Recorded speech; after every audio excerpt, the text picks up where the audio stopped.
Channel subscribe करें और मेरे हर अपडेट आपको मिले इसके लिए बेल आइकन जरूर दबाइएगा। नमस्कार, जनता पॉलिटिक्स में आपका स्वागत है। अयोध्या में रामलला की मूर्ति की प्राण प्रतिष्ठा हो चुकी, लेकिन देश भर में उत्साह का वातावरण अभी भी वैसा ही है। इस बीच लिब्रांडू सेकुलर गैंग के लोगों का विधवा विलाप जारी है कि 1000 करोड़ रुपए मंदिर पर खर्च करके पैसे का दुरुपयोग किया गया। कुछ लोग ये सुझाव दे रहे थे कि मंदिर के स्थान पर यदि अस्पताल या शिक्षण संस्थान खोल दिए जाएं तो लोगों को ज़्यादा फायदा होगा। सरकार पैसा जनता की भलाई में खर्च करे। तो आइए आज इन दोनों बातों पर चर्चा करेंगे। पहला कि सरकार हजारों करोड़ रुपए का दुरुपयोग कर रही है, और दूसरा कि मंदिर बनने से क्या होगा। और यकीन मानिए, यह जानकारी और आंकड़े आपके होश उड़ा देंगे। आप सोचने लगेंगे कि आपका एक वोट ऐसे भी देश की तकदीर बदल सकता है। तो आइए शुरू करते हैं। जिन लोगों को 1100 करोड़ रुपए मंदिर में खर्च होने पर हार्ट अटैक आ रहा है और वो अंट-शंट बक रहे हैं, उनके सहित देश के सभी लोगों को जानना चाहिए कि राम मंदिर में किसी का एक भी रुपया खर्च नहीं हुआ है, न सरकार का न जनता का। जी हाँ, फिर से दोहराती हूँ, मंदिर में किसी का भी 1 रुपया खर्च नहीं हुआ है। राम मंदिर में सरकार ने 1 रुपए का दान दिया था और वो 1 रुपया वैसे ही रखा हुआ है। यहाँ तक कि हजारों करोड़ का जो दान भक्तों ने दिया था, उनका भी 1 रुपया खर्च नहीं हुआ है। फिर आप सोचेंगे कि मुफ्त में इतना विशाल और भव्य मंदिर कैसे बन गया? तो आइए समझते हैं। अयोध्या के राम मंदिर के लिए देश विदेशों से दान मिले।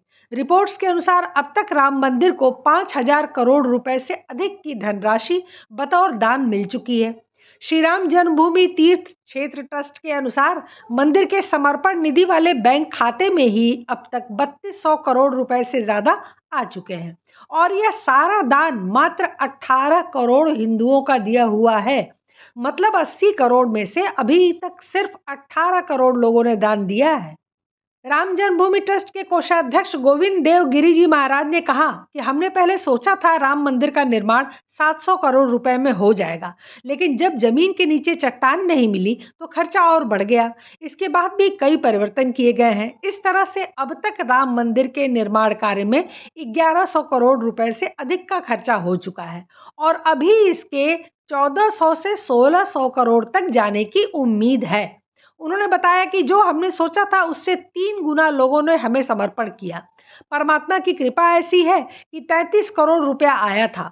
मंदिर पूरा बनने की ओर है और हमारे पास अभी 3000 करोड़ से ज्यादा रुपए बाकी हैं। अब तक मंदिर बनने में कुल 1100 करोड़ रुपया खर्च हो चुका है, और मंदिर को पूरा करने में लगभग 1800 करोड़ रुपए लगेंगे। मतलब 700 करोड़ रुपए और खर्च होने हैं। जबकि राम मंदिर ट्रस्ट ने 11 करोड़ लोगों से 900 करोड़ रुपए जुटाने का लक्ष्य रखा था। श्री राम जन्मभूमि तीर्थ के मुताबिक उन्होंने पंजाब नेशनल बैंक, भारतीय नेशनल बैंक और बैंक ऑफ बड़ौदा के खाते में करीब 3200 करोड़ रुपए समर्पण निधि जमा कर दी है। ट्रस्ट ने इस धनराशि की एफडी करा दी थी। इस फिक्स डिपॉजिट से जो ब्याज मिला, उस पर ही राम मंदिर के प्रथम तल के वर्तमान स्वरूप का निर्माण पूरा हो गया। यानी सिर्फ ब्याज के पैसे से राम मंदिर आज की तारीख में संचालित हो रहा है। मूलधन तो अभी भी बैंक में मौजूद है। तो बताइए किसका पैसा खर्च हुआ? और जिस गति से प्रतिदिन राम मंदिर पर करोड़ों का चढ़ावा आ रहा है, लगता नहीं कि बाकी दोनों मंजिल बनाने के लिए भी मूलधन का उपयोग करना होगा। मुख्यमंत्री योगी आदित्यनाथ पहले ही साफ कर चुके हैं कि राम मंदिर के निर्माण में केंद्र व प्रदेश की सरकार का 1 रुपया भी नहीं लगा है। सारा निर्माण कार्य राम भक्तों के दान के धन से हो रहा है। तो इस पैसे के लिए सरकार को क्यों कोस रहे हैं विपक्षी? ये सारा पैसा जनता का है, जिसे खर्च करने का अधिकार किसी सरकार को नहीं है। फिर उसे सरकार किसी और काम में कैसे लगा सकती है? जिन्हें कोसना हो वो सक्षम और समर्थ हिंदुओं को कोसें, जिन्होंने दिल खोलकर दान दिया है, जो अपने प्रभु श्री राम के लिए कुछ भी करने को तैयार बैठी है। अब बात करते हैं कि मंदिर बनने से क्या होगा। तो सीधा जवाब है कि मंदिर बनने से देश की तकदीर संवर जाएगी, बदल जाएगी। भारत विश्व के मानचित्र पर एक नई ऊंचाइयों के साथ स्थापित होगा। कांग्रेस और राहुल गांधी के करीबी सैम पित्रोदा ने कहा था कि मंदिर रोजगार पैदा नहीं करते। दरअसल आज हम सबको मंदिरों का अर्थशास्त्र समझने की बहुत जरूरत है। यह सही है कि कृषि, उद्योग और सेवाओं का अपना अपना अर्थशास्त्र होता है, जिसके आधार पर हम देश के विकास की रूपरेखा तैयार करते हैं। लेकिन मंदिरों के विरुद्ध बोलने वाले लोग भूल जाते हैं कि धार्मिक सेवाओं और मंदिरों का भी अपना एक अर्थशास्त्र होता है। जहां मंदिर होते हैं, उसके आसपास विकास कार्य स्वतः ही हो जाते हैं। प्राचीन भारत में हर क्षेत्र को धन लाभ इन्हीं तीर्थ स्थलों से होता था। 20 लाख से भी अधिक मंदिर वाले भारत देश में 4 करोड़ लोग पर्यटन और यात्रा के उद्योग से सीधे सीधे जुड़े हुए हैं। आज भी भारत के कई शहरों और कस्बों की एक बड़ी आबादी तो अपनी आजीविका के लिए सिर्फ मंदिरों और तीर्थ स्थानों पर ही निर्भर करती है। उत्तर प्रदेश में वाराणसी, मथुरा, वृंदावन, अयोध्या, कुशीनगर, उत्तराखंड में हरिद्वार, ऋषिकेश, केदारनाथ, बद्रीनाथ, गंगोत्री, यमुनोत्री आदि प्रसिद्ध मंदिर हैं। यदि हम देखें तो लगभग सभी राज्यों में एक या एक से अधिक बड़े धार्मिक केंद्र हैं। तमिलनाडु में मीनाक्षी मंदिर, रामेश्वरम मंदिर और कई अन्य मंदिर हैं। उड़ीसा में जगन्नाथपुरी मंदिर, गुजरात में सोमनाथ और द्वारका, पंजाब में स्वर्ण मंदिर आस्था के प्रमुख केंद्र हैं। झारखंड के देवघर में वैद्यनाथ मंदिर और रांची में जगन्नाथ मंदिर विश्व प्रसिद्ध है। मध्य प्रदेश में उज्जैन का महाकाल मंदिर और भारत के कई शहरों कस्बों में बहुत से मंदिर हैं जो आस्था के केंद्र हैं, जहां हर वर्ष लाखों श्रद्धालु जुटते हैं। कई देशों के लिए धार्मिक पर्यटन विदेशी मुद्रा से उनकी झोली भरने वाला सिद्ध हुआ है। वेटिकन सिटी का ही उदाहरण लें, जहां हर वर्ष करोड़ों की संख्या में ईसाई श्रद्धालु जाते हैं। वेटिकन सिटी की आर्थिकी मुख्य रूप से पर्यटन, म्यूजियम, प्रतीक चिन्हों की बिक्री और अन्य संबंधित खर्चों के आधार पर चलती है। सऊदी अरब में हज और उम्रा करने वालों से देश को हर साल करीब 84,000 करोड़ रुपए की आमदनी होती है। अगर तेल और गैस को छोड़कर बाकी चीजों की कमाई से इसकी तुलना करें तो देश में करीब 20% कमाई सिर्फ हज से होती है। भारत में भी पहले तीर्थ स्थानों का बड़ा महत्व हुआ करता था, तो देश सोने की चिड़िया था। हर तरह के छोटे बड़े व्यवसाय फलते फूलते थे। हर वर्ग के लोग अपने धंधे में भरपूर कमाते और चैन से रहते थे। अब भारत की इकोनॉमी का बोझ केवल दिल्ली, मुंबई जैसे महानगर उठा रहे हैं, लेकिन अब ये जिम्मेदारी केवल उन शहरों से उठ नहीं पा रही है। पहले भारत में बहुत तरह के तीर्थ होते थे, तो वहाँ इकोनॉमिक एक्टिविटीज बहुत ज्यादा होती थी। इसलिए भारत इन तीर्थों की वजह से आत्मनिर्भर हुआ करता था। आप खुद सोचिए कि 5-7 शहर या महानगर सारे देश की इकोनॉमी का भार उठा सकता है क्या? कतई नहीं। देश की अर्थव्यवस्था पर समाज का भी असर पड़ता है, बल्कि ये कहें कि समाज से ही अर्थव्यवस्था चलती है। भारत जो समृद्ध था, वो इन्हीं तीर्थों से जुड़े शहरों की वजह से था। अंग्रेजों और मुगलों ने सिर्फ हमारे संस्कार और संस्कृत को तबाह किया और कुछ नहीं बर्बाद किया। हम सबको ही अपना पुश्तैनी काम छोड़कर नौकरी का चस्का लग गया, बाबू बनने का शौक लग गया और बन गए नौकर। आज भी आप प्रमुख तीर्थ स्थलों को देखें तो पाएंगे कि वहां कोई भूखा नहीं सोता, वहां कोई गरीबी से आत्महत्या नहीं करता, वहां समृद्धि है, खुशहाली है। आप कुछ उदाहरण देखें। जम्मू में स्थित वैष्णो देवी मंदिर में वर्ष 2022 में 75 लाख के करीब श्रद्धालुओं ने दर्शन किए। आंध्र प्रदेश के तिरुपति बालाजी मंदिर में वर्ष 2022 के दौरान 3 करोड़ श्रद्धालुओं ने दर्शन किए। उत्तराखंड के 4 धाम यात्रा पर 46 लाख श्रद्धालु गए। काशी विश्वनाथ में लगभग 4 करोड़ श्रद्धालु आए। शिरडी धाम में 70 लाख के करीब। इसी तरह से अलग अलग मंदिरों में करोड़ों लोग हर साल दर्शन करने के लिए जाते हैं। तिरुपति बालाजी देश के सबसे धनवान भगवान माने जाते हैं। भारत में जितने भी मंदिर हैं, उन सबसे ज्यादा संपत्ति, सोना, चांदी, कैश किसी के पास है तो वह है तिरुपति बालाजी मंदिर के पास।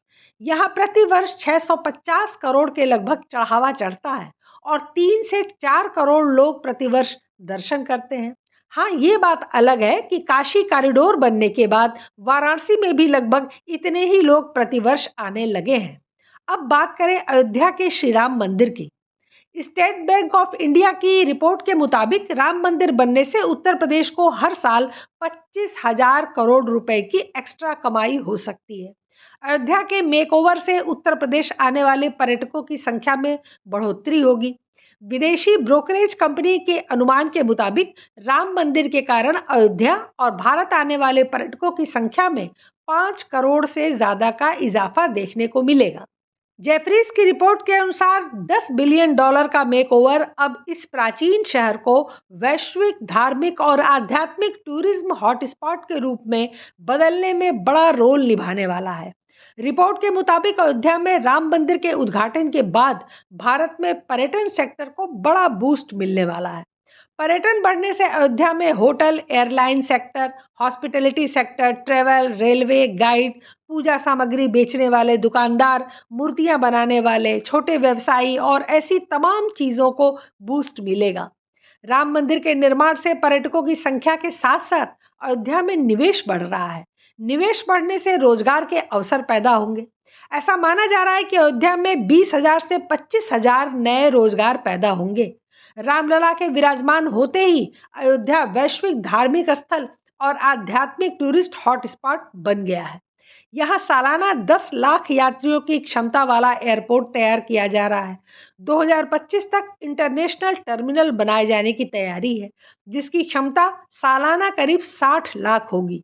इसी तरह अयोध्या रेलवे स्टेशन पर रोजाना 60,000 यात्रियों के आने जाने की क्षमता रखी गई है। आने वाले कुछ महीनों में करोड़ों लोग अयोध्या में रामलला के दर्शन की योजना बना रहे हैं। अयोध्या में अंतर्राष्ट्रीय हवाई अड्डा तो बन रहा है। दर्शनार्थियों की सुविधा हेतु होटल और अन्य प्रकार के इंफ्रास्ट्रक्चर का भी निर्माण बहुत तेजी से हो रहा है। इससे न केवल शहर में और इसके आसपास पर्यटन को बढ़ावा मिलेगा, बल्कि यह शहर एक क्षेत्रीय विकास केंद्र में बदल जाएगा, जिससे बेहतर कनेक्टिविटी के कारण व्यापक क्षेत्र में व्यापार और आर्थिक गतिविधियों को बढ़ावा मिलेगा। वैश्विक मानकों का एक मेगा पर्यटक शहर जो प्रतिदिन लाखों पर्यटकों को आकर्षित करेगा और केवल अयोध्या ही नहीं बल्कि पड़ोसी जिलों की अर्थव्यवस्था में भी क्रांति का स्रोत बनेगा राम मंदिर। आपको पता होगा कि अयोध्या की कुल जनसंख्या आज के समय में लगभग 3 लाख है, जिसमें शहरी क्षेत्र में मात्र 75 से 80,000 लोग रहते हैं। अब 75,000 लोग 5 करोड़ लोगों की जिम्मेदारी कैसे उठा सकेंगे? आप खुद ही सोच सकते हैं। हर दिन हजारों भक्तों की आमद को संभालने के लिए अयोध्या के आतिथ्य क्षेत्र को एक बड़े इंफ्रास्ट्रक्चर की आवश्यकता है। फिलहाल शहर में 50 से ज्यादा बड़े होटल प्रोजेक्ट चल रहे हैं। इनमें ताज, ओबेरॉय, ट्राइडेंट, मैरियट, रेडिसन और जिंजर जैसे उद्योग के अग्रणी नाम शामिल हैं। अयोध्या को दुनिया का पहला 7 सितारा शाकाहारी होटल भी मिलने जा रहा है, जिसे मुंबई स्थित real estate firm the house of अभिनंदन लोढ़ा द्वारा बनाया जा रहा है। यात्रा और पर्यटन ने पहले ही अयोध्या में 20,000 से अधिक नौकरियां पैदा की हैं। अब बढ़ते पर्यटन और आतिथ्य क्षेत्र को बढ़ावा मिलने के साथ यह सालाना संख्या बढ़ने की उम्मीद है और अयोध्या इसका एकमात्र लाभार्थी शहर नहीं होगा, बल्कि लखनऊ, कानपुर और गोरखपुर जैसे पड़ोसी शहरों में भी स्थानीय व्यापार में उछाल आने की उम्मीद है, क्योंकि अयोध्या की बढ़ती डिमांड अनेक शहर मिलकर ही पूरी कर सकते हैं। हजारों लीटर दूध, हजारों क्विंटल सब्जियों की आपूर्ति किसी एक शहर के लिए कर पाना असंभव है। अब आप एक तुलना कर सकते हैं देश के सबसे अमीर मंदिर तिरुपति बालाजी से।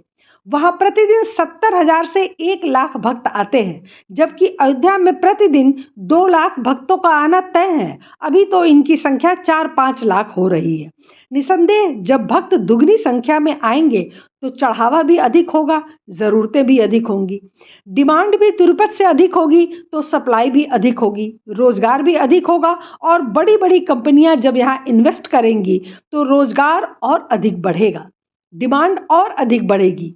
अब 5 या 7 स्टार होटल में जो खाना तैयार होगा उसमें सब्जियों मसालों की वैरायटी नेशनल इंटरनेशनल क्वालिटी की होगी। वो देश के विभिन्न क्षेत्रों से मंगाई जाएगी, क्योंकि उनमें से अधिकांश का उत्पादन उत्तर प्रदेश या आसपास के राज्यों में होता ही नहीं है, तो देश की अर्थव्यवस्था में उछाल आएगा ही। अभी अनेक दिग्गज होटल कंपनियां अयोध्या में अपनी शाखाएं खोल रही हैं। मौजूदा समय में अयोध्या में होटल के करीब 50 प्रमुख प्रोजेक्ट काम कर रहे हैं। होटल के साथ ही यहाँ पर गेस्ट हाउस, धर्मशाला और होम स्टे की भी मांग बढ़ रही है। इंडियन होटल्स कंपनी लिमिटेड ने पहले से ही यहाँ पर अपने 2 प्रोजेक्ट तय किए हैं, जिसमें ताज और विवांता जैसे ब्रांड शामिल हैं। इसके अलावा Marriott international, Sarovar hotels and resorts, JLL group और रेडिसन का पार्क इंक यहाँ होटल सेक्टर में निवेश कर रही है। अयोध्या में 3 5 स्टार होटल ताज ग्रुप बनाएगा। इसमें 100 रूम्स वाले विवांता और 120 कमरों वाले लीन लक्स जिंजर होटल साल 2027 में खोल दिए जाएंगे। कुल मिलाकर हजारों करोड़ रुपए का निवेश केवल होटल व्यवसाय में हो रहा है।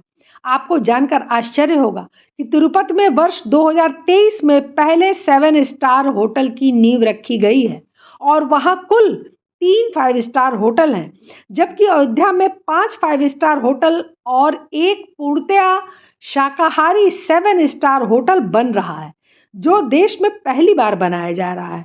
इसी से आप अंदाजा लगा सकते हैं कि अयोध्या क्या बनने जा रहा है और इससे क्या फर्क पड़ेगा देश को। मुख्यमंत्री योगी आदित्यनाथ ने एक मीटिंग में कहा कि अभी अयोध्या के बदलने की शुरुआत है, देखते जाइए, आने वाले समय में यहाँ कई ऐसे मॉडल लागू होंगे जो पूरे देश के लिए नजीर बनेंगे।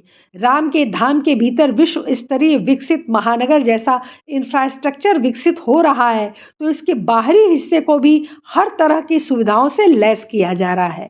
योगी जी ने बताया कि अयोध्या के विकास के लिए कई वर्षों की प्लानिंग के साथ सरकार काम कर रही है।